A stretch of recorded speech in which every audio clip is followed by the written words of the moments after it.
Hey everybody, before we get started, I just want to remind you this episode is brought to you by our patrons like Ahagao Comics and Drago66. If you like what we do and want to see us do more, consider supporting us on Patreon. You can access episodes early and lots of other good things, and would really help us out. Thanks for your support. Thank you, everyone. 喜べ少年 That's right, everybody. Live from New York, it's Let's Talk FGO. I'm Omega, he's Lucky. We're tired. We're professional sleepy boys. Yeah. I think that was the subtitle of the most recent What's Up episode, Professional Sleep Boys. I'm super tired. I guess I'll get into it a little bit. Because I've just been tired from work, and yesterday, I don't know, maybe it was food poisoning, got a minor bug, but my stomach was rebelling in all the worst ways. So if I wasn't laying down hating myself, I was in the bathroom. So it was not a good time. And I'm better now, but now I'm still fucking tired because my body's all like, here, let's just, contract your muscles at constant intervals as we try to figure out what the fuck is wrong with you. I'm like, body, please stop it. No. Yes, so we're tired. So to combat this time, my sleep schedule's just still goofed up. So to combat this, I'm drinking alcohol. So tee-hee, motherfuckers. It's time for Inebriated Lucky. And with that thought, I hope everyone is enjoying Fate Grand Order, aka putting your medals with your pedals. And while we here at Studio Omega like to bring you the latest in FGO related news and memes, we will be talking about current and future events for both the JP and EM version of the game. So anyone not wanting spoilers should go mash the 10-spin button some more. Yes, we have double Lotto events going on right now across JP and NA. I feel like JP has it slightly better, but you can poke Nero's navel a lot at least. I'm kind of a navel man, I won't lie. By the way, just talking about tapping the Lotto, I got like weird phantom pain in my tapping finger. Phantom tapping syndrome. Punished Omega. A player denied his CE drop. Many other Metal Gear jokes. We had a whole episode of Metal Gear. Anyway, where the fuck is Ron? Not playing Destiny 2 with us, PC nerd. Not doing anything with us. When was the last time he fucking said a word? I don't know. He's probably busy. He finally graduated college, so he has to do something with his life. Probably do kung fu and draw shit. I don't know, maybe he's plasma welding? Wasn't that something he ended up doing in one of his courses? Yeah, but... whatever. Also, it's funny, that was the joke. Technically, we haven't played Destiny 2 together yet either, but we could. We have the potential. Mm-hmm. That path in our future is open. I just need to level up now. But anyway, this isn't the Destiny 2 episode. We'll probably talk about that next week on What's Up. Maybe. Well, I guess very quick, before we get into actual show, I will say, just for business stuff, because sometimes we do business, as of the time we are recording this, we are at about 995 subs, because our collab with Voice did come out. Go check that out if you haven't already, but you probably have, because it immediately was posted on the Discord, even though it was like 1 o'clock in the morning. What the fuck, Voice? But, hey, it came out. We like it. We're probably going to do a follow-up at some point with him. We'll have to, figure out all the stuff. But, yeah, that's... The sub rise isn't as meteoric as last time we did a collab with Voice, but it's definitely scooched up pretty quick. But, as of the time we're recording, we still haven't hit 1,000 subs. We might, by the time the episode comes out, and if it has for sure, I'm sure Editor Lucky will just stick a snarky little comment here like it did. But... Maybe there'll be balloons and confetti. There's not going to be balloons and confetti. Editor Lucky's going to tell Past Lucky to go fuck himself. But probably. If we do, I'm going to go ahead and say that we'll do the obvious thing. We'll probably actually double up. We'll do our first ever public listen episode of What's Up. And also we'll do another, what we call a free-to-listen-to episode of Let's Talk FGO next week, assuming we hit that mark. Because those are really popular and people like them, so we'll show that off. Yeah. Alright, so yeah, that's our big business. We've got a big thing coming. It's really exciting news, but we're very tired. Super tired, boys. So, I'm going to go ahead and transition How do radio DJs do this? I don't know. I don't know how morning radio people do this stuff. Because with morning radio, you gotta wake up at like 5 o'clock in the morning, get up, get to work, and work for like 4 hours straight every day. Until it's no longer morning. And they don't say, or anything like that? Practice. I'm gonna call them and be like, tell me your secrets. I mean, technically, we have the power of editing. We don't have to say either, but that's a real pain in the ass to pull those out. Trust me. Oh, yeah. Not doing it. Nope. Anyway, like I was saying, let's move into real show talk and check out with everybody's favorite kohai. 先輩起きてください That's right, it's time for Wake the Cup Senpai, our regular segment for pro tips. I don't think I said that right, but who cares? Today's pro tip is pretty simple. Goes with our theme. Basically, we encourage you to engage with the game and the community. Like, we get that there's some aspects of the community that can be really frustrating. They frustrate us. But there's also a lot of entertainment and help to be gotten if you ask other players, and you can build kind of an individual connection to bounce ideas off people. I'm not talking about, like, cruising Reddit or whatever, or maybe trolling through YouTube comments and stuff, but, like, on interpersonal level, just whatever your preferred social medium is. You know, find your fellow players, find your friends who play, and just, you know, talk to them about the game. You can get some really good ideas.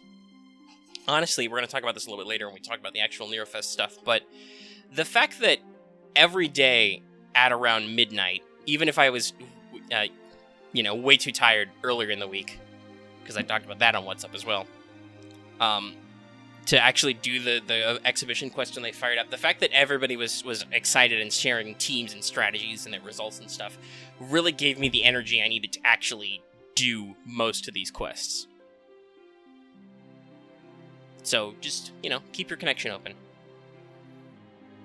And I'm gonna hurt poor Editor Lucky by giving him a very fast transition and segment into Records of the Throne. And I'm just gonna say very quickly, Protected Waver's Smile. That's it. That's all we got this week. That's it? No? Yeah, we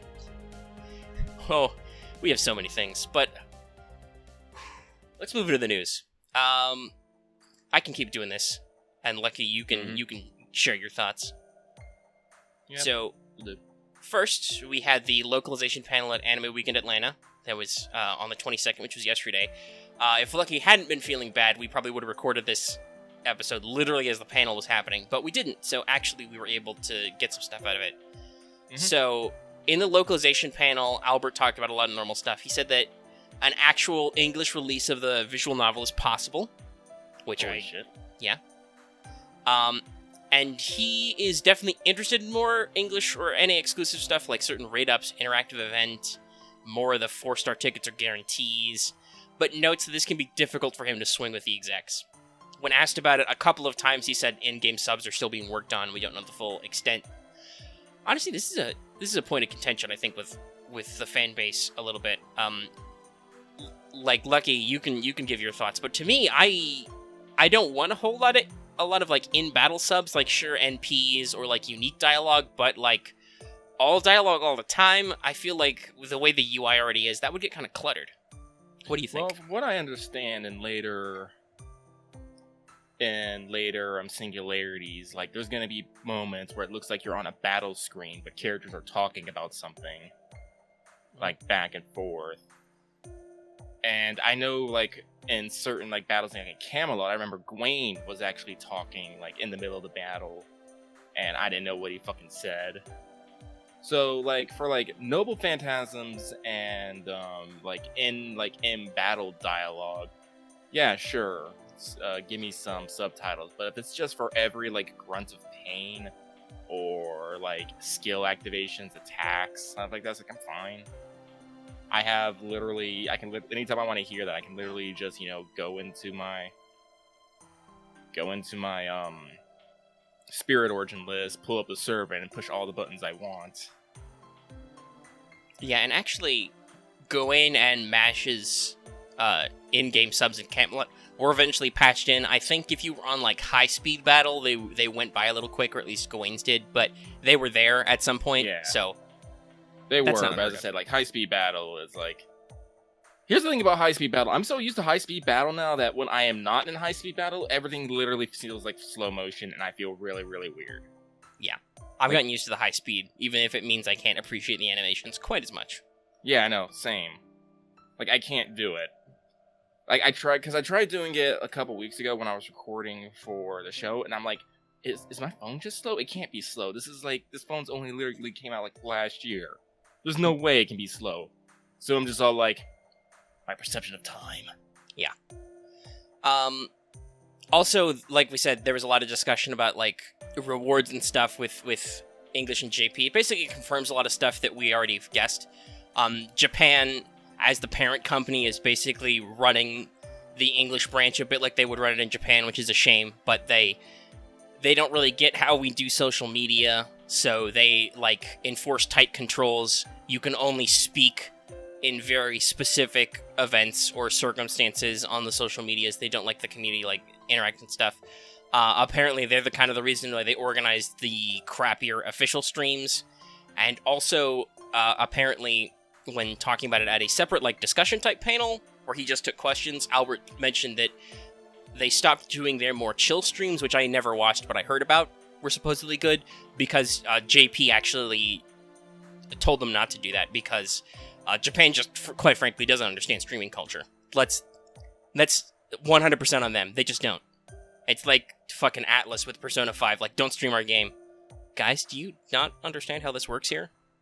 And the answer is no, they don't. But yeah, so apparently, Japan is treating the Japanese game developers are treating the property like they treat Japanese games, even though it's the supposedly localized. So yeah, it's a shame, but I don't know if we're gonna shake the corporate culture.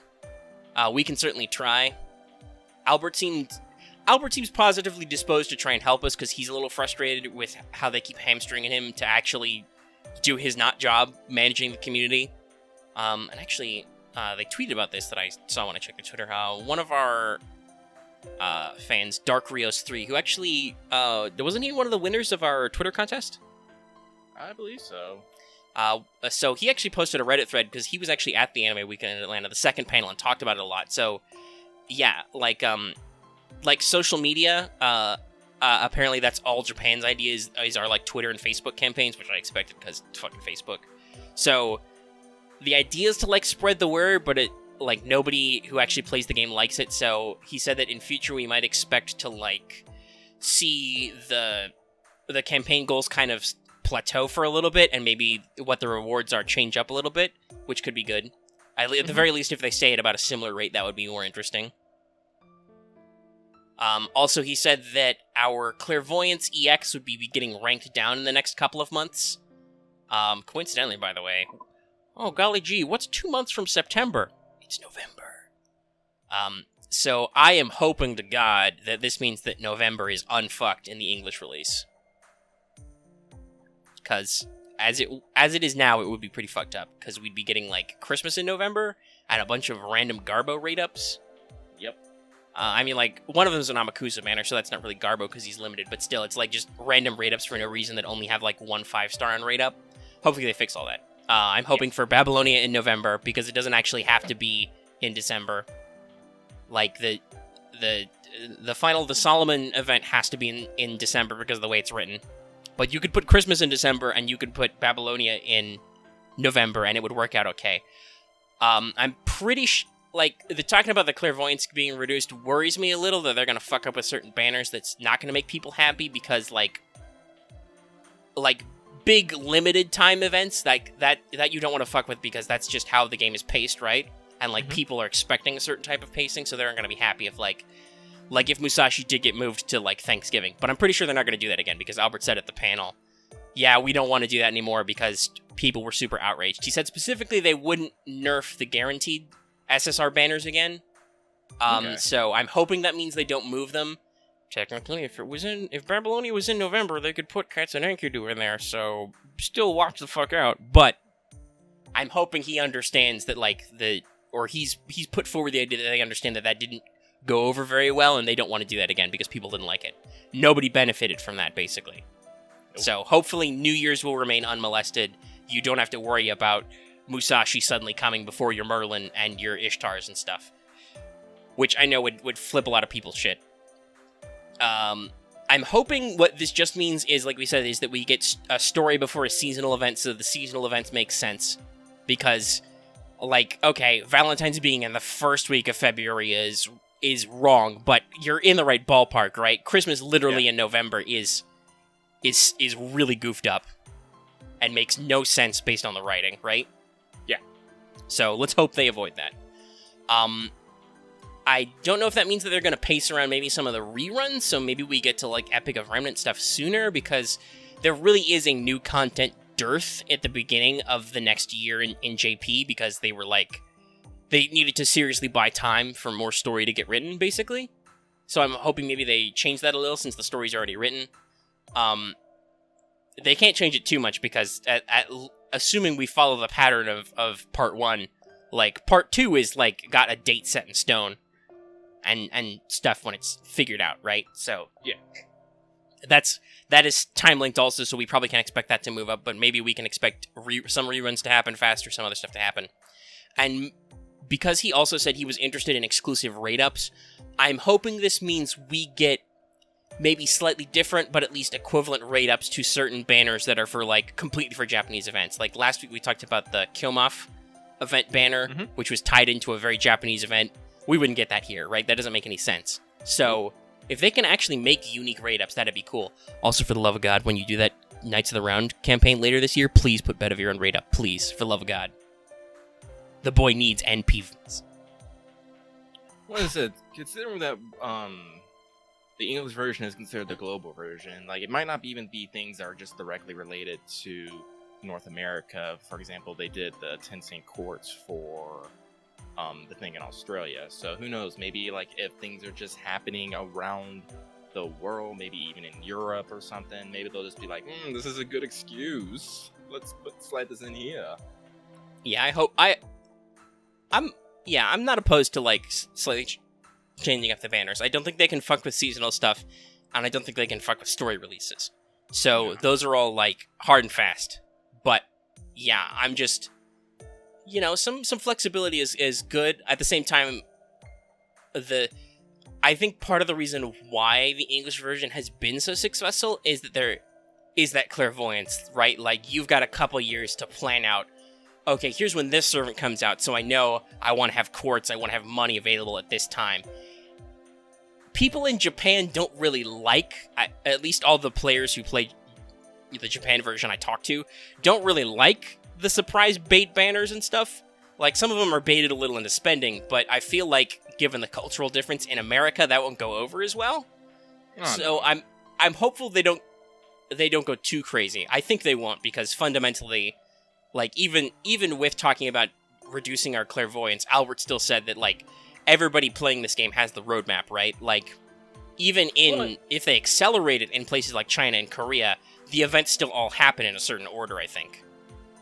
Yeah, well, as I said, like, honestly, I think the most it means is they might, like I said, they might change up some of the banners, because if I remember, like, between, like, now, like, once we get past Halloween up till, like, February, it's all a bunch of weird raid ups, rank ups, and all this crazy stuff that's just kind of jumbled together. There's not, like, a lot of solid content, so I think that's what he's mostly talking about. Well, yeah, there's one huge block where it goes, in Japan it immediately went Christmas, Babylonia, Solomon. Like, literally all in a row, no breaks.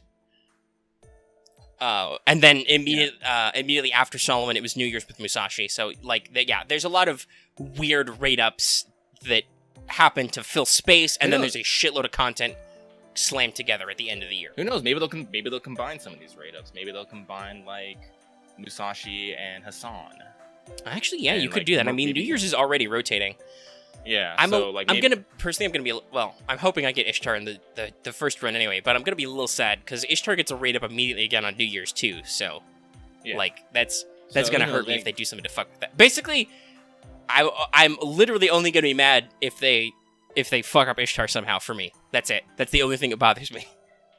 All that other shit, whatever. Like, I can stick to my guns to not spend courts, so whatever the fuck. Musashi's in. Musashi raid up in Thanksgiving, whatever. It hurts, but I'll get over it. But I'm actually saving courts for Ishtar, so if you fuck with me. No, like honestly, I can see them like moving like Ishtar or something because it's like. Because the way I see it, it's like, yeah, it might be a month in advance, but like that month in advance will probably like free up space that they can put more wiggle room into other things. Because they gotta spread things out. Well, yeah, and You honestly, can't just hammer like put all your eggs in a basket like right away.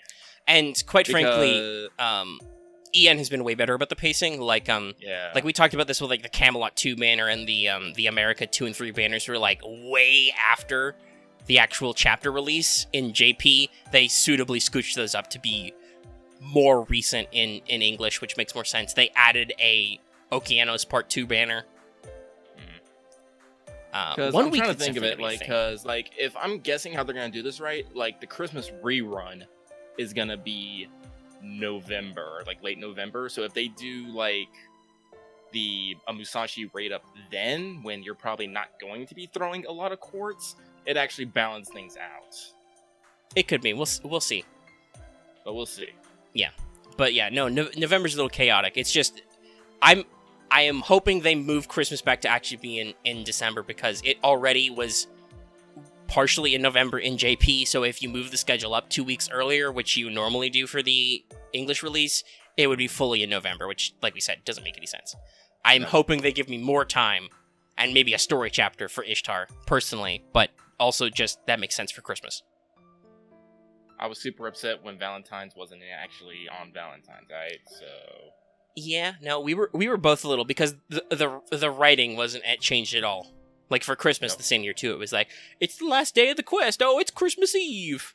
It's not Christmas Eve, Santa. What the fuck are you talking about? don't play with my childhood heart. All right. Rude.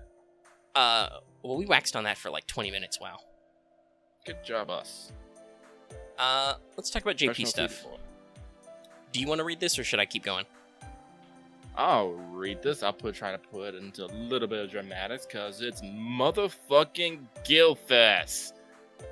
So basically, it's Nero Fest with Gil and America. I have no idea what the story is. I haven't looked into it at all. But instead of medals, you collect fast food. You get muscle burgers, strong dogs, and wild potatoes.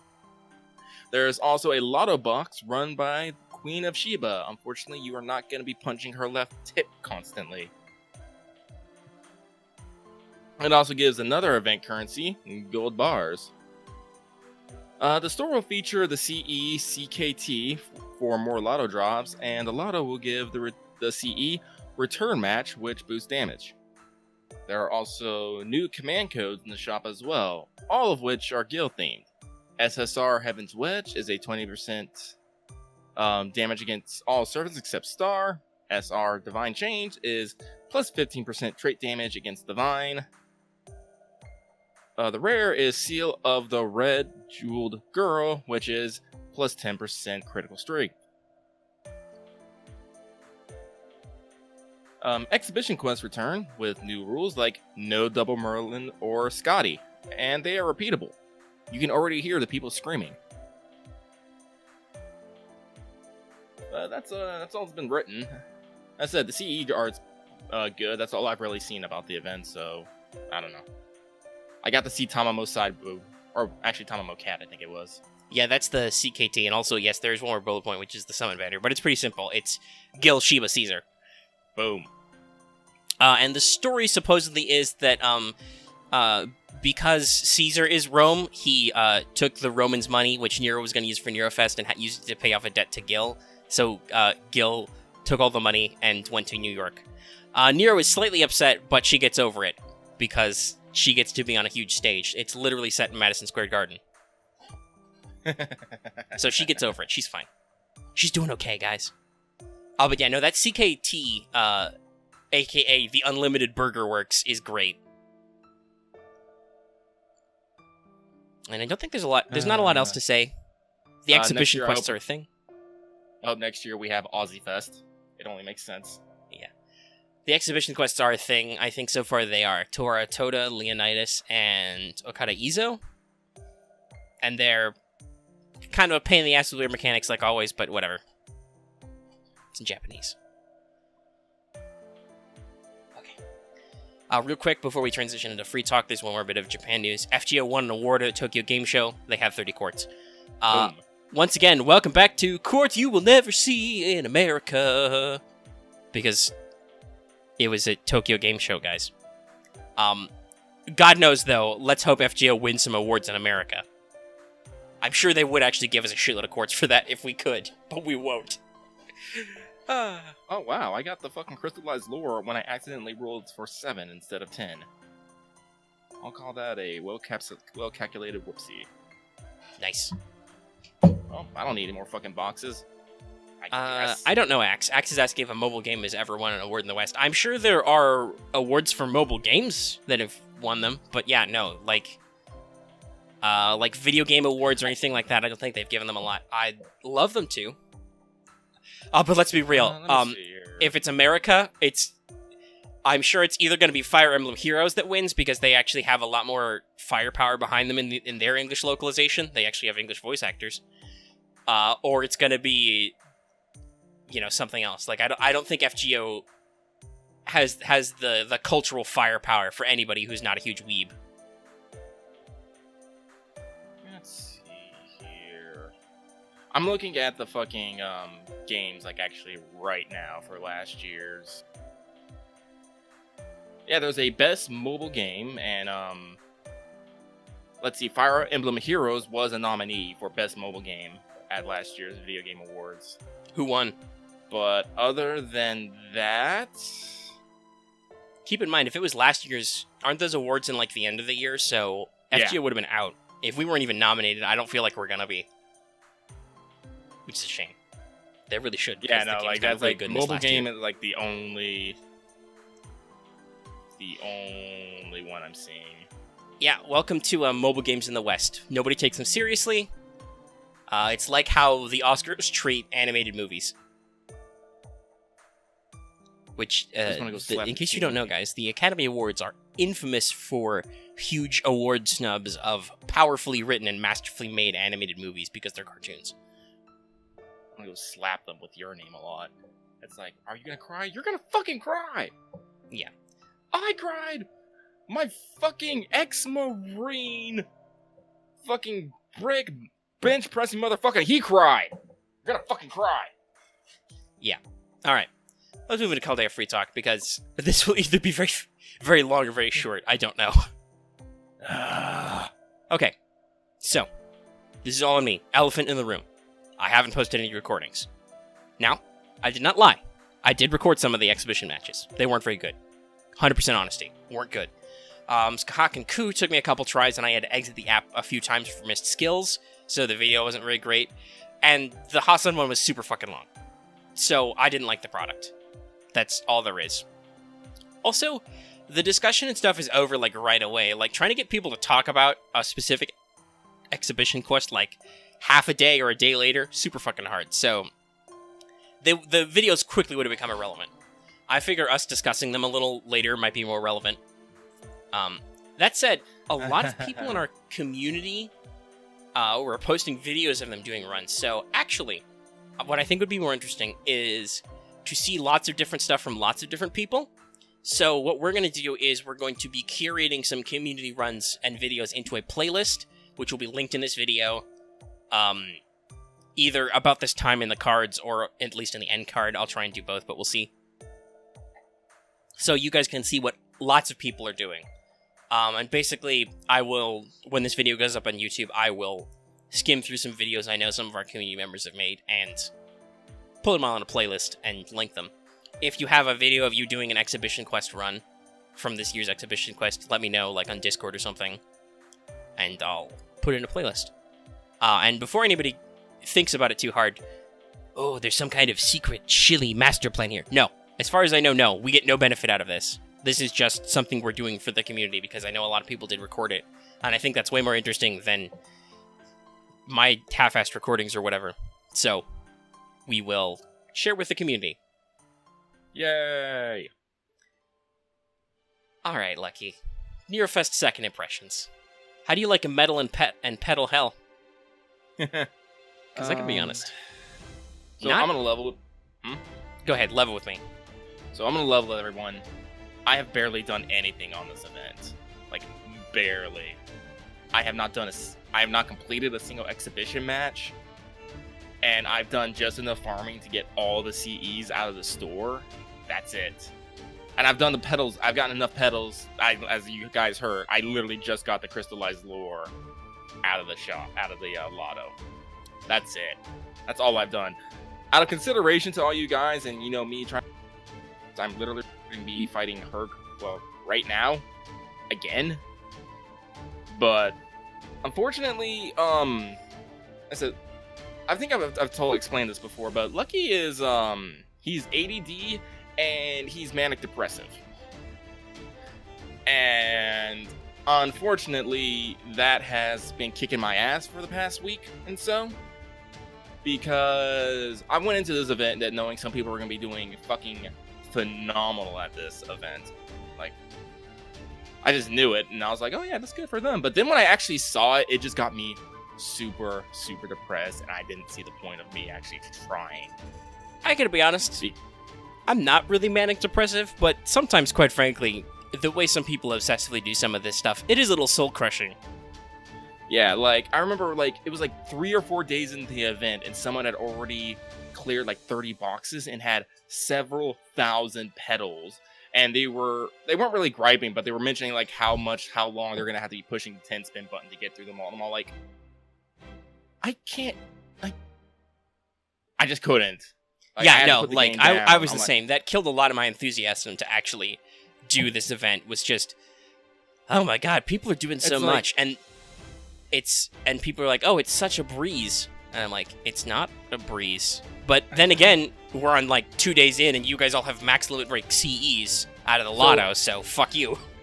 Well, that means, like, that tells me that they're doing something extremely right, and I'm doing something extremely wrong. Now, don't take this as like me saying there's a right way and a wrong way to do it, but this is how I personally felt at the moment, that I'm doing something wrong in this game, and if I don't fix that, then I might as well not play. Unfortunately, I have a life where I have to like fucking focus on a whole bunch of things at a bunch of times, and like I just couldn't like summon up the focus to sit down and like try and get through this. So I literally barely was able to log in every day. I was able to like get all the apples. I farmed enough to get like the CEs out, and you know, I kept trying just to get the pedals just so I could get through like maybe like a box. I didn't even clear a single box. I didn't. As soon as I got the CE, I reset it and kept going. Like, this is not against, like, this is something that's like a problem with me. I don't want to like you, like, the people who can do this, y'all are fucking madman. But you know, I don't like think there's anything wrong with that. It's just that, god damn it, I just couldn't muster up the energy to get it all done. So, I'm slightly better and slightly worse than Lucky in some ways. I'm not to the crystallized lore. I think I'm on like CE4. I did get the joint recitals out of the shop because, quite frankly, just to find some assholes with it who spent lots of quartz and money on the banner, so they've got CEs on your support list that are like max limit broken. You can just find a bunch of fucking medals. Nobody cares. But I'm a little behind in the Lotto boxes. I have been filling them out more because I have been ferociously devouring EXPs to bump some of my vital servants, so I could actually do the challenge quests. And I have been able to do some. There was definitely a hill in a couple of the early ones where I was a little frustrated because people were like, "Oh, it's easy," and I'm like, "It's not easy.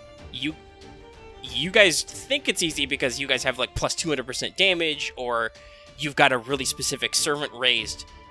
Or you knew exactly what to bring beforehand, so no, it's not easy. Like, Skahak and Ku was definitely that. It was definitely like, oh, it was fine, I killed them instantly. I'm like, after I wiped out once, I was like, guys, it's not actually easy. You're liars. It's not a breeze. So I'll tell some stories really quick. I have 6 of 7. I'm not really fussed about the 7th for reasons we'll get into a little bit, but also mostly it's because the tickets have been shit to me. The best I got was the 4-star CE.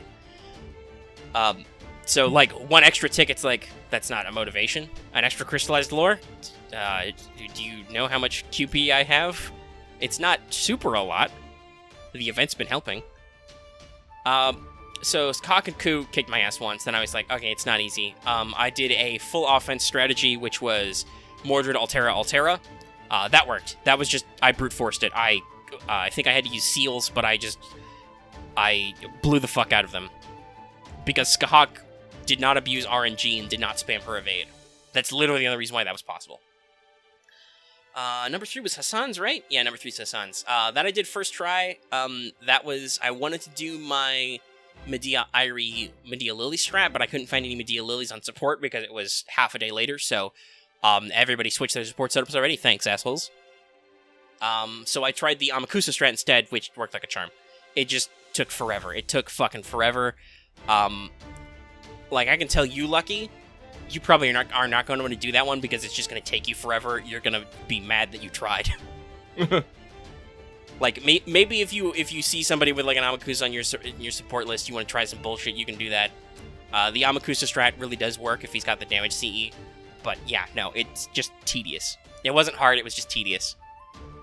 Who was number 4? Siegfried? Yeah, that was okay. I crashed and burned once because I tried double waver Emiya, and the Wyverns bullied one of the wavers down early, so I lost some of my damage reduction potential. Second try, I did Emiya Shiki waver, and that worked. I did enough damage with Defense Pierce in the first burst of NPs that I was able to win off Buster Chains. I think, actually, you could cheese Siegfried with just Buster Gorillas and just do Buster Chains, because you do a lot of bonus damage with those that actually counts against him. Maeve was first try. I did Carmilla, Shiki, Shuten on support. That's your pro tip if you want to brute force that. Shuten for Maeve. You will just do all kinds of unpleasant things, and then Shiki works a lot better than Jack does, honestly. And then I had Medusa in the back to wrap up, and it was almost a close call, but that was just because I didn't get good card draws on Medusa. Gil, I was shocked. Gil was actually a huge paper tiger. He sounds on paper way shadier than he is, but I once again cheesed. I brought Waver, Tamalancer, Support Skahawk. Support Skahawk just crushed him. Even with the NP down, it was like 300k damage per NP, just smashed him. I could have, like, double command sealed and just back-to-back NP, and he probably would have died. But I didn't. So instead I used up a lot of tanks, and like I said, I just haven't bothered with the finale yet, because 1, honestly, the tickets don't excite me. I just don't care about the tickets. And 2, okay, so the strategies, you kill them in a specific order, right? How do you kill them in that order? Nobody talks about that. Like, I've seen a couple of people talk about their team comps, which I might try later when I actually get to max limit break the CE for the bonus damage, but like, so many people didn't actually discuss the strategy or anything. It was just like, okay, I beat it. That was a close call. Or They're like, oh, I almost so beat it. I'm on my last enemy. And I'm like, but you're telling me nothing. There's no discussion here. This is just a bunch of It's either a bunch of sorrow or congratulations that you beat the final thing. Like, what are you actually doing? Let's make this a discussion. And I haven't gotten a lot of feedback on that yet. So, like I said, really uninspired to try that last one. Lucky, I feel like you were saying something. No, I'm just getting pissed at Herc for using his Noble Phantasm on my super awesome damage-dealing Skahawk. Yeah, he does that. Goodbye, Skahawk. Rip. Yeah, he did that to me, actually. He hit my Jolter, but she had guts left from the damage CE. And then he was a big dum-dum, and he used his self-buff instead of just finishing her off. A lot of these do take some RNG. Like, if Gil had decided to bully Skahawk, it probably wouldn't have worked for me that first try, but he did what he was supposed to, and he bullied my tanks instead. Yeah. But yeah, so, I don't know, maybe next year I'll be more excited, but I feel like I won't, because people are still gonna be like, oh, blew through, got the I mean, okay. I guess Nero's costume is in the next one, so that'll probably be more exciting, right? Trying to get her sweet costume dress. But other than that, yeah, no, it's probably gonna still be boring and stuff. Said, like, I didn't know like what I was gonna expect, because I was expecting, I'm gonna try my hardest, and as soon as I got into it, nope. I don't know if this is because I'm playing other gacha games at the same time. That's true. We are balancing a lot of stuff. Yeah. But yeah, no, it's just, I don't know. I don't feel enthused. I don't. The grinding is just tedious. Like, I know some people were able to get so far in advance because they discovered a cheeseball strat, with Ryder Mordred in the first set of matches, which just doesn't help me at all because that just makes me even more depressed inside. Thanks, guys. Oh god. But yeah, you know. Damn it! I was saving Jean's MP so we could all tank fucking Herc's Noble Phantasm next round, and he decided to take out John. God damn it. Well, match is up to you. It's up to you. Frequently how these things go. Quite a lot of, well, nobody left. Actually, like I said, that's literally how I ended it. I ended it with a 1 HP Jalter, and I ended it with Mash. And if Jalter had gotten capped, I think I wouldn't have been able to win because he still had most of his HP left to chew through on his final cuts. But I talked about that story last week a lot. Yeah, no, like, okay, like, but the grinding quests, they aren't interesting at all. Like, okay, so some of them are cute, but just, like, I'm farming Gil, Ozzy, Nido for this. I have a fucking system. That system involves Tama Lancer. Hey, next time we do that sequel, do you think we should... We already talked about Tama a little bit. Do you think we should bring up Tama Lancer? We'll really piss people off. So the Polygo's castration fist, guys. It's like, Gil, how would you do against the Beast of Summer?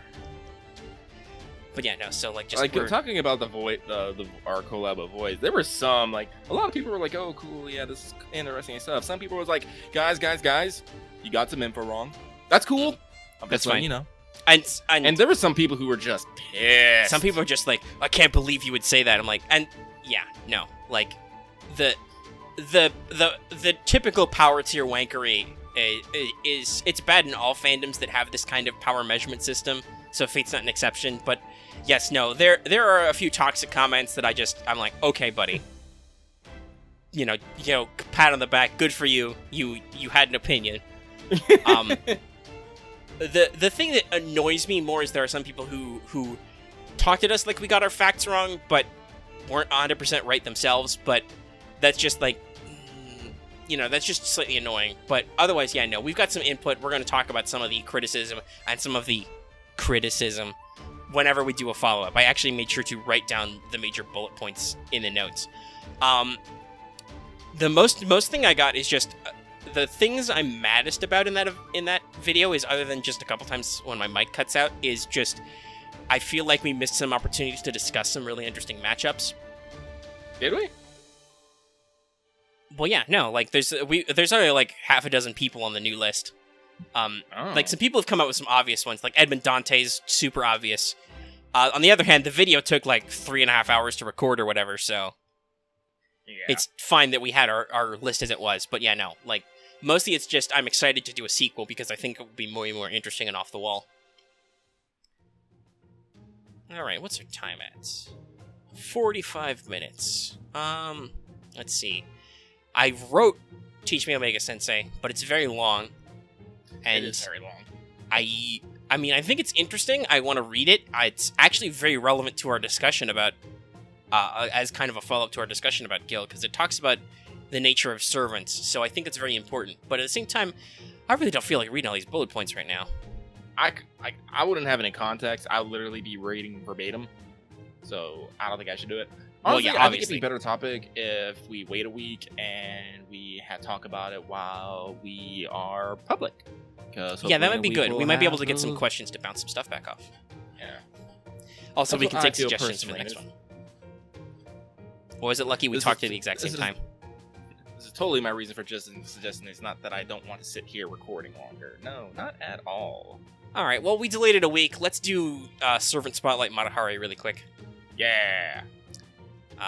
Now, normally I would try and challenge Editor Lucky to be like, hey, Editor Lucky, steal a voice in his editor's format for this, but I feel like Editor Lucky will once again just tell me to go fuck myself, so. Editor Lucky, you do you, buddy. Editor Lucky is trying to figure out his own particular style for doing these kind of things. But so, Servant Spotlight, Matahari 1, we're going to talk about Matahari. Matahari's actually been very popular discussion.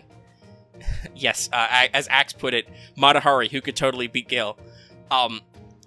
I put Matahari in the honorable mentions because I actually want to talk about that, because her lore-wise, she's very interesting in a couple different places, which we will touch on.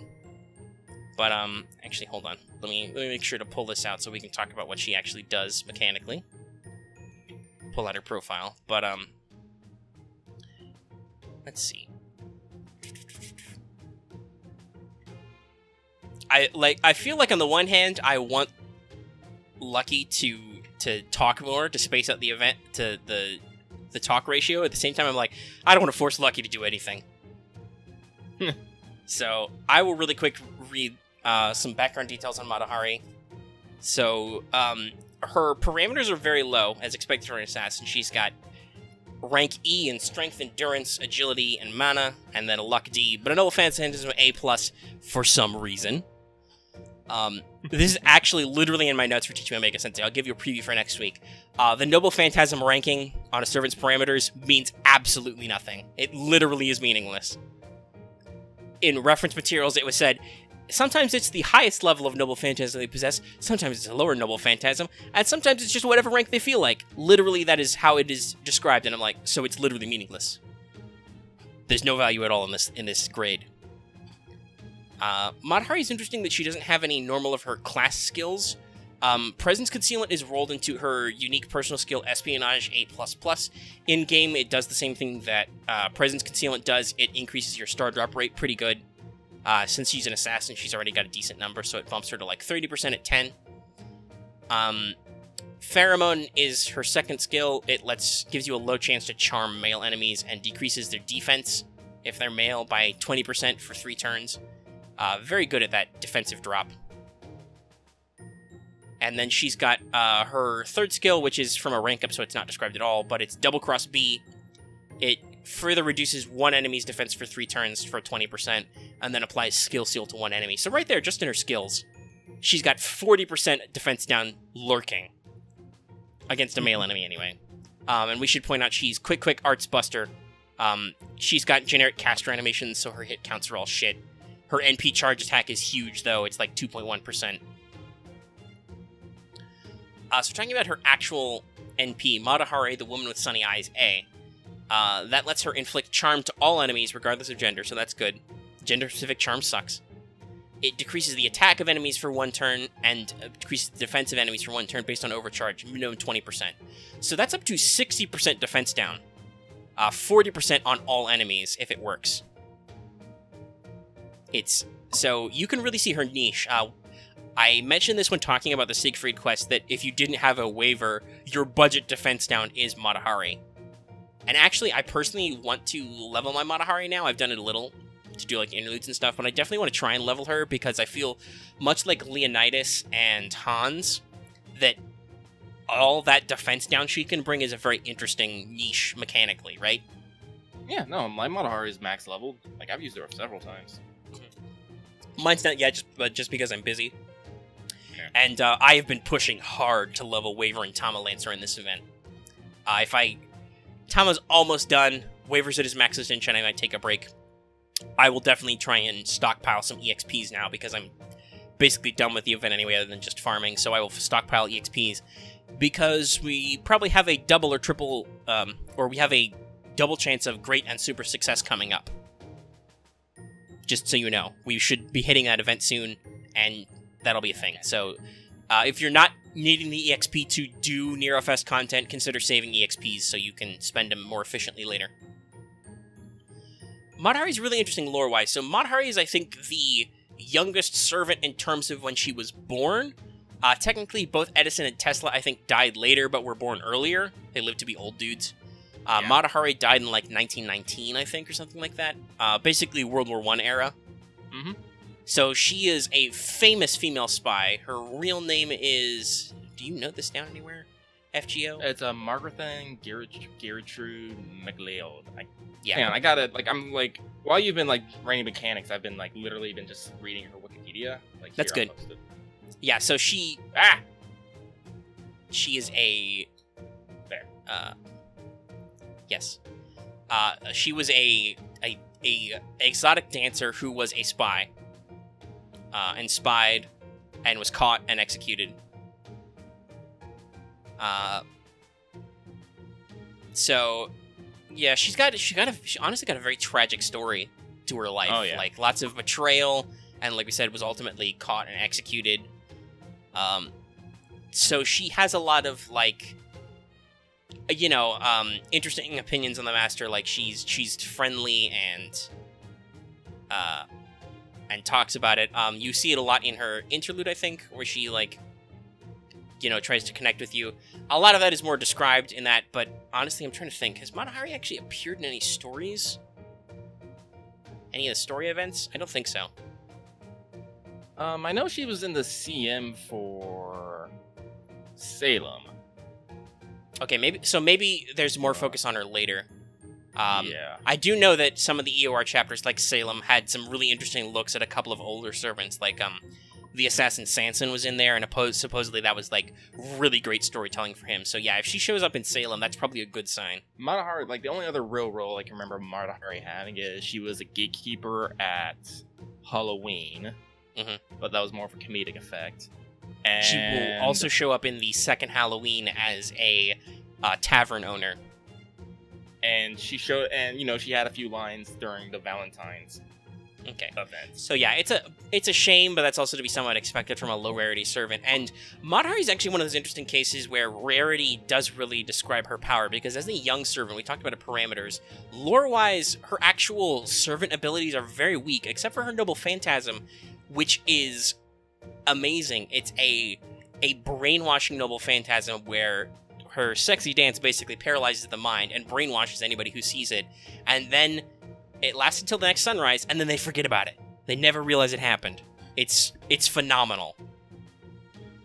Well, actually, I'm reading through this, and like, apparently one French journalist wrote in Paris that Matahari was so feline, extremely feminine, majestically tragic, with 1,000 curves and movements of her body trembling in 1,000 rhythms. Yeah, I can kind of see how that might be a little mind altering there. Yeah. Like Matahari, like, she was basically an overnight sensation. And one of the things I'm reading, because I'm reading it right now, one of the things that Matahari in real life was actually a small-breasted woman. And apparently she had a complex about it. So I wonder if her servant form is maybe she looks at herself and just went, yes. Well, supposedly the servant form is the ideal peak you, so that could make some sense, actually. Yeah. Let's see. So the artist actually for Matahari is interesting because that's also the artist for Berserker Lancelot and Romulus and all the Skahawks. It's it's Hirokazu Koyama. So that's cool that he's got a little bit of a breadth there. Yeah, so about her trial and execution, basically, the French basically let Matahari attain the name of 6 agents. 5 were suspected of submitting fake material for the Germans, while the 6th was suspected of being a double agent. And a couple weeks after Matahari left for Paris, the double agent was executed by the Germans, while the other 5 continued their operations. So they basically thought that Matahari had basically sold the information to the Germans and basically put her on trial after that. A phrase that was commonly referred to is a harlot? Yes. A traitor? Never. And actually, that's probably where her rank up skill Double Cross is drawn from. Mm-hmm. Which I know because it's a rank up skill, there's like no lore description to it, but it sounds like a really good skill name, doesn't it? Double Cross B. Like, I could totally see a servant having the special skill ability to be like, whoop, I switch sides. And actually, honestly, that makes sense because espionage's ability is that you don't perceive them as an enemy. So that's really funny, this idea that she could even be like, I was never really on your side. Kind of tricks. Like I said, she's a fun design. The problem is that, like, we joked about her beating Gil. Guess what? I can spoil how that's gonna go. The problem is that even if she brainwashes him, I don't know what she's gonna hit him with. She has, like, no armaments. Her animations are super generic. I'd really love to see her get an animation update sometime. Which she probably will, it's just a matter of time. Oh man. I remember reading a famous anecdote because this was back in the day when they would execute you by firing squad. No, yeah, I am just literally reading that. He's right reading now. that section. It's really neat. They said that she was so beautiful, no man could shoot her. Normally they give you a blindfold in the firing line. The shooters had to wear blindfolds because it says they could not fire. So yeah, no. Well, it's not just that. It also said she was not bound and refused a blindfold, and defiantly blew a kiss to the firing squad. Yeah, no. And that's like I said, that's probably why those guys had to be blindfolded. But yeah, no, it's like she's got a lot of very tragic lore and interesting, but she definitely sounds like a very interesting, personal person. And honestly, let me double check her dialogue in game really quick. I think a lot of that's decently protected, right? Yeah. Like one of her battle start lines is, "Oh dear, it's a fight. I don't want to. Why not try killing each other?" Like that's kind of, or actually that's a fan translation. The official English is like, "Shall we try, try killing the others?" But yeah, no. Let's see. Yeah, you see Matahari, and you would think that, she's like someone like of Hindu or like of Indian descent, but no, she's a Dutch woman who basically just made up a fictitious story to, make herself seem a lot more interesting, and she fucking sold it. Like, a lot of the photos you see, like, there's some good fucking photos of Matahari, like, just on Wikipedia. And I'm like, damn. It's like really, really awesome. Yeah, like her History's her, amazing, guys. Her Bond dialogue in game is kind of funny. Like it sounds like maybe it could be inappropriate, or maybe you're just like dancing. There's a lot of talking about touching pinkies.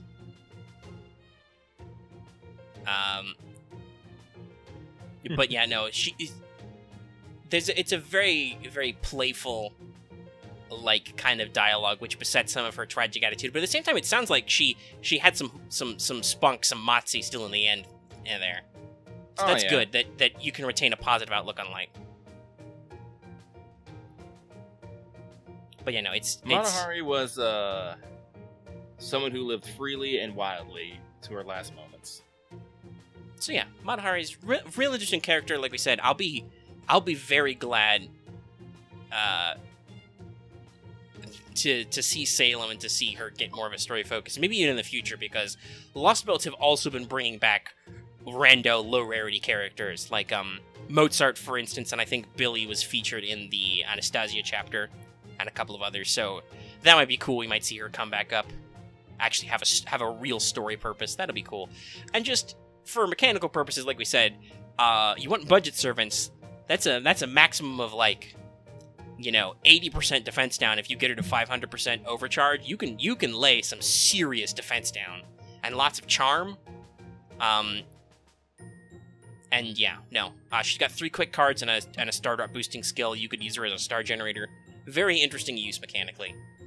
She's not going to be taking anyone down, but she'll definitely help you take down some people. Yes, no, and that makes sense because she is a very proper assassin class servant. She is a spy first and foremost. If she's going to get anybody, it's got to be like by secrecy and seduction. But she's got a lot of utility. Very interesting, I think. So yeah, let's see. We're at almost an hour, and I think that about wraps up everything we got to say. That was good. We had a good talk about Matahari. I hope the people who voted for her are happy. Like, I keep thinking that I want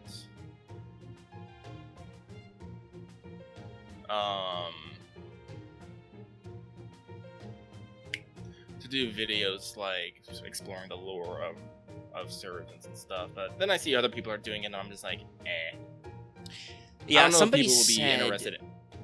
was it Sig? Oh yeah, no. Somebody wanted me to do a comparison between Sigurd and Siegfried, and I was like, wait 2 years until Wanted Sigurd comes out, because that's about the schedule I got on that.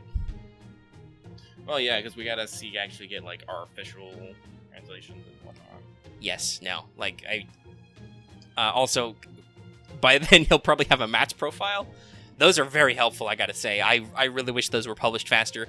And if you do excuse me, if you do happen to see Albert in person and he's asking questions, an official English release of Fate Stay Night would be great. That would be phenomenal. That hasn't happened in, like, however many fucking years this franchise has been around, almost 20. But also, yes, official translations of the FGO mats, please. I'm hoping, like, this year's SakuraCon, which I plan on going to, he'll show up again. And maybe have him, like, as a no localization panel. Maybe not something so big, like, well, not as big as it did yesterday, but something, like, smaller where we can ask questions. Well, yes, Last so year we didn't have a supposedly chance to at ask questions. AWA there were 2 panels. There was a normal localization panel, and then a second panel he did, which was, like we said, a more of a discussion panel. Which I don't know what that was called on the schedule. If anybody knows, let us know in the comments. But, where he just took questions for, like, the panel length period. Which is really cool of him to do, and, it sounds like that is the least controlled environment you can get him in. If you can get him in a panel when he is explicitly answering questions, that's the best chance to get your questions in front of him and him to give a quote-unquote official response. Because, like we said... Like, cause I definitely want to ask him about mats. I want to ask him about, like, what they might do to get CCC translated and brought over to English. Because I find it really weird that they got Extella and Extella Link, but, you know, no CCC. Well, the problem with CCC is the company who made CCC has gone out of business. So, while Type Moon still has the rights to that original code, I don't know if they have the infrastructure now to do anything with it. Like, they would have to get a new developer to, like, port it to something. Because, unfortunately, CCC was only on the PSP, and then I think it got ported to the Vita in Japan. So, yeah, no. As they are now, literally, that doesn't work in America. Yeah, no. But doesn't Marvelous still own some of the rights to CCC? And maybe? I don't know. If they do, they probably have the budget to, like, do something like that. Just, you know, do a translation and do a PSN port. People would buy that. Also, Steam port would be cool. I think there was a PC port of Extra, so that'd be a lot more accessible than a PSP. Yeah, also. I'm looking at it right here. PlayStation Portable. They did Fate Extra and Fate Extra CCC. Okay, so they were probably the publisher, but not the developer for those. Let me see here. So, like we said, we know they have the code because they've done re-releases. Just they do re-releases here. Do release Extra on Steam. If you can convert CCC to Steam, that's fine. Like I joked about this. Like you can put. Because Steam is doing all adult-only games now, you could put the adults version of FSN on Steam and nobody would bat an eyelash anymore. Mm-hmm. I don't think they're gonna, just because they want it to be more accessible, but you could. It's not a problem anymore, so, like, there was a lot of concern that CCC was, while not explicit, was, like, too sexual. I don't think we got that problem anymore in America, at least not on certain retailers. Nope. That said, because of their relationship with Aniplex, which is owned by Sony, PSN port would definitely be simple, and which doesn't bother me at all because I own a PlayStation 4. And I own a capture card, so hey, we could record that for the channel. That'd take a while, though, I think. But yes, no, official English releases of classic Fate shit excites me. Because I want to know, it's like, why is it not happening? Not like us speculating or not. Like, what will it take? Do we have to, like, form a protest and be like, give me Kiara? And I have another question: is what the like localization or translation rights to CCC Foxtail, which is the manga adaptation, which uses a lot of stuff that was cut from CCC, like the additional Sakura 5 and stuff like that. So I don't think that's being officially released in English yet. I'd really love to see if they're doing something with that, because that would be very interesting. Also, Lucky would love that because it's got more Tammo in it. There's a lot of Fate universe, just stuff that's just not here that we just know about because, you know, fan translations and pirating. And honestly, part of that is because some of those are incomplete, because, like, El Milo Case Files is ongoing. Strange Fake is ongoing, right? Though I think there's been some talk of, like, translating those light novels. But, like, I don't know why, but I feel like the English groups aren't super into translating light novels yet. Are you kidding? No, frickin' Yin Press, they're having, like, last year's Sakura Run, they put a huge fucking press for light novels. They had a, like... Okay, that's good, like, then. That means that maybe we're starting to shift that a little bit? No, seriously, because, like, they were showing up release dates and stuff. That's where I bought the first 2 books of Saga of Tanya the Evil. Was at this thing. They had Overlord. They had a whole bunch of isekai novels. All right, that's cool. Like that. They had like light novels. Yeah, I'll agree. Like 2 years ago, no one fucking knew about them. But now, for some fucking odd reason, light novels are becoming more and more popular. Well, honestly, I think it's because I will tell you why that makes sense to me. Which is sometimes as an anime fan myself, but also I know a lot of other anime fans like to get as close as they can to the source, because that's the most undiluted version of the author's vision. So actually getting those light novels directly is as close as you can get without reading in the original Japanese. Oh no, like if you go on like Amazon.com, you can find a fuck ton of light novels. That's how I got the first 6 volumes of Spice and Wolf. Yeah, like, so and I do plan on buying more because I do like reading light novels. I really do. It's like, you want to get oversaturated with isekai bullshit? Go read light novels. Holy shit. Yeah, no, I feel like that's definitely a more recent thing. So I feel like maybe that's turning around. Maybe we can get partial publications. Are any of those novel series still ongoing? Well, I know like Overlord's still going. I think. Okay.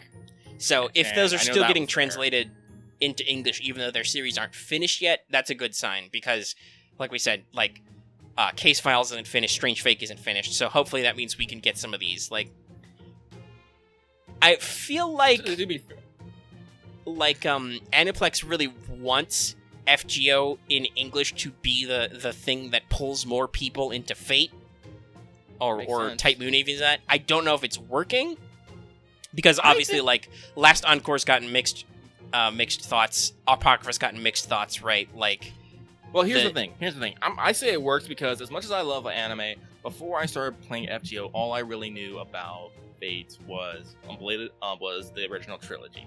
I didn't know about Strange Fake. I didn't know about Fragments. I didn't know about I didn't know about Extra, like any of that. Didn't know about Extella. None of that. Now that I've played FGO and now I start seeing all these characters, again, we have to get back to the original source. So I have to go through games, go through the light novels. FGO is literally a centralized Fate universe where everything gets connected to. and arguably that's the point of FGO, is to do that, to be a masterwork project that connects a lot of these elements together, even when it's weird. But yeah, no, like, so yeah, no, that's good that it is. I think that just means they need to press. Actually, we didn't do any research, but there was definitely some questioning about like Extella and Extella Link and stuff like that. So I would definitely like to look into the sales numbers for Extella. Not right now because we're not prepared for it. If But I like, remember, Extella didn't do that well here in the U.S., but apparently it did well enough that they're bringing a translation over. right? Yes, I don't know, it did like, well enough honestly, that I they're don't know still what the bringing Extella Link. Extella Link sales numbers I will be very interested in, because that'll be because the actual U.S. release of Extella came out before FGO. The Switch version didn't, so because there was an in-game event, but the actual English release of Extella came out before FGO, which is the other way around in Japan. But this will be very interesting to see Extella Link released in a post-FGO world. Especially considering it's got a couple exclusive FGO characters, or originally exclusive FGO characters, who are popular, like Skahawk. We'll see if that waifu bump sells. But yeah, no, I think it's the way the franchise is very interesting sometimes, and I hope that they do push forward some stuff. Yeah, that's why I want to sit down with Albert. Like, I was considering maybe asking him for an interview next time, but I'm like, he's probably too busy. He's not getting enough sleep. Poor hamster. Well, they're supposedly the localization team is up to 4 hamsters now. They've hired an additional hamster. Oh, nice. More wheels. Make it spin faster. Which is good. They really need the extra help. They really do. I'm a little shocked that after all the profit I know they've been generating, because Albert said that he couldn't disclose hard numbers, but he did when somebody asked him is the global version healthy. He said, "Well, they're still buying me plane tickets and putting me in hotels, guys." So, which is a very good point because that can be expensive. You don't spend that money if you're not making it back. Yeah. So Remember, yeah, no, I don't spend this money. cool. I don't spend money on this game to get waifus. I spend money on this game so I can fly outward places. Yeah. But yes, no, I would love for our channel to be the guys doing an actual interview with Albert, but Why? just because that would be great for us. Yeah, it'd be great for us, but I don't know what the fuck we say. But like, so Albert, how's it going? I could come up with some questions. Well, honestly, what we do is we probably, because I know some people who they didn't record it or have like the recording set it up to do it, but I know people who are going to panels have been like, hey, FGO like subreddit, I am going to a question and answer panel with Albert, or I'll try to catch him after the panel. What questions do you want asked? And they will actually get back to those people. You actually listen to somebody doing that with Albert at SoccerCon. Well, yeah. I literally So, like, sat behind and it's dropped. So people, we could totally take questions from people and think of our own questions to ask him. And that's funny. I don't think Albert can do that. Appear on a fan show. That definitely sounds like something he's not allowed to do. But Axe in our patron in the patron chat just dropped it. Also, he think it would be really cool to see guest episode with Albert. Oh my God. I don't think we could swing that, nor would we want to, because God knows, like, we already talk about our quality concerns with just the two of us, and then with one guest. I would not feel comfortable bringing Albert down to our quality level right now. No. Like, in the field interview, sure, we can make some excuses to be like, yes, this was recorded in the field, in action. That's why it sounds like we're coming to you from a convention hall, because we were. But yeah, no, I would not want to disgrace Albert by bringing him down to our quality level for quite a while. Have I ever posted that picture of him eating the ice cream while during the interview? I think you have. I gotta see if I still have that picture. Hang on. Editor Lucky, if you have that picture, post it now. Real talk, guys. Honestly, I we want aren't. to apologize. Editor Lucky is probably having none of y'all shits right now, and it's probably a very minimalist episode. I know. I feel like Editor Lucky is going to be in fine form, not in the terms of the edits, but in the terms of the sass. Yeah. I've straight up given up. It's like the show notes are now Editor Lucky's sassy show notes. I've just decided to accept it. Oh, okay. Wait. This is the cosplay folder. Oh, yep, there it is. Albert eating ice cream over trash behind Mash's ass. Yeah, I think you definitely posted that picture before to our Discord. But if you feel like it, since you have the image, you could insert it into the episode. I'll post it in the mod channel. All right. Just so I can remember it later. Yes. That's good. We'll put all our assets there. All right, so the show's gone on for an hour and 10 minutes. It went on longer than we wanted it to. I want to go back to playing Destiny 2.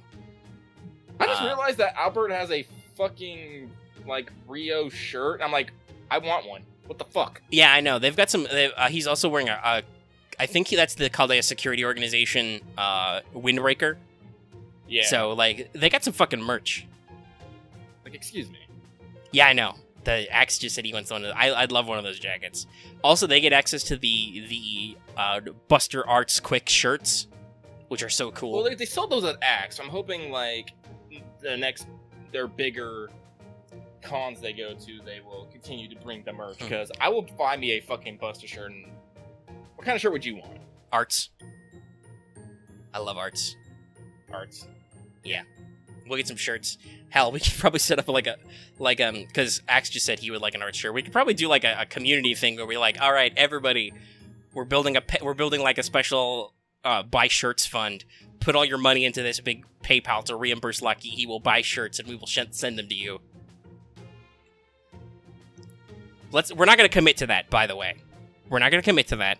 We're just going to say that that's a thing we could theoretically do. I'll do it if people also fund me enough money so I can print up some Studio Omega shirts and a t-shirt cannon. Yeah, we'll see. I don't know. T-shirts. We talk about merchandising on What's Up. Guys, listen to What's Up if you like us as people at all. Like, I can totally get if you just watch the show for FGO stuff, that's fine. But if you like our banter at all, and you just like to hear us talk, you should listen to What's Up, because it is so much it is hours and hours of us just talking about whatever comes to mind. And usually we sneak in some real life, like talking about the channel and stuff. Well, last week it was mostly Omega gushing about his material girls. Oh man, that hiccup almost got me. Yeah, I talked a lot about that project. I didn't necessarily want to, but I started and then I didn't stop. Okay, we've come to the end of the show, I think. Not till the booty drops. Real quick on this show, I want to say, we're still working on the Extella Let's Plays. We're through Nero's route now. I'm gonna start Tomo's. I have figured out some more about like streamlining my recording setup. So, like I said, tomorrow I think I know I said this last week and I didn't, but hopefully I'm not super tired, and I don't think I should be. But I'm gonna try and sit down and record several in a row, which I can because I figured out like how my setup works. That I actually like. Okay, I can make sure I have the videos recorded in sequence, and that doesn't take a lot of time. Most of the delay is in like uploading to YouTube, so that's fine. I will do several recordings back to back, and I will get some episodes set up, and we will start Tomo's route. Yeah, I've already made a thumbnail because I was looking for pictures of Tomo to post on Twitter to like build hype, and I saw one I wanted to use, so I turned it into an Omega style thumbnail. Fuck, I've got to make a thumbnail for this after. Anyway, let's wind down the show. Alrighty. Next week, no idea what the fuck we're talking about. Nero Fest will be over, so we'll probably have a little bit of a post-mortem. We are definitely going to talk about Teach Me Omega Sensei, and hopefully people will be here, like more people. Don't want to down-talk any of our patrons who do show up and do engage. It's real cool of you. But thanks, Axe. Yeah. We'll have probably a much bigger audience for a public show. And yes, do remember when you're hearing this, keep an eye on our Twitter, check out our Discord. We will let you guys know beforehand before we start recording a show. And yeah, we'll get this in and we'll talk about the nature of servants, because guess what? There's actually a lot of stuff written about this. I was reading it earlier. I was all like, fuck. 3 pages. It's literally 3 pages of bullet points. So we'll talk about that a lot next time. And then, I don't know, hold on. How long is GoFest? I got 9 days, so that won't be over yet. Nerofest will be over. Hopefully we'll have started whatever our 7 million downloads equivalent is. I'm hoping for 5 million, but maybe it's 4. So we'll talk about that. Any news like we got going on there. Might be time for us to be starting the Halloween rerun soon, though. That too. Like, our best bet is in 3 days Nerofest ends, they just start the equivalent of 7 million downloads, that runs, and then immediately after Halloween rerun. Yep. Which we probably won't have much to talk about, and it's very unfortunate that before they do their Halloween, I'm pretty sure JP also has to have a Halloween rerun, so we might have a very boring week. That'll be a week we definitely have to invite Voice on to just bullshit for 2 hours. Maybe. We'll see what the news is like. And who knows? We didn't plan on talking about it so long, but we talked about like the AWA panel for like forever. All right. If you like this episode, give it a like.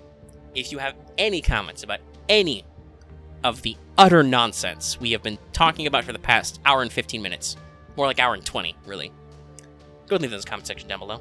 You can also find a link to our Discord where you can get a hold of us live, and like we said, you can have lots of interesting discussions with people who play FGO and play other games, like Azure Lane. And also, of course, if you are new here and have not already, please subscribe, because even if we hit that 1,000 mark, we still need subs. We love you. Even if you are already subbed, don't forget to hit that bell for notifications. It's how you always know when we post a video, because yes, we understand our posting schedule is a little chaotic right now. We're trying to do that work-life balance thing. And, yeah, that's about it. We said at the top of the show, you can also support us on Patreon. You can access episodes early. That is definitely a way you can make sure you get an episode right when it comes out. Because for as little as $1 a month, you can get access to the audio versions of the episodes, which are posted right away on Patreon as soon as they are done editing, and Omega makes the thumbnail. So, Lucky, any final thoughts, Mr. Tired Man?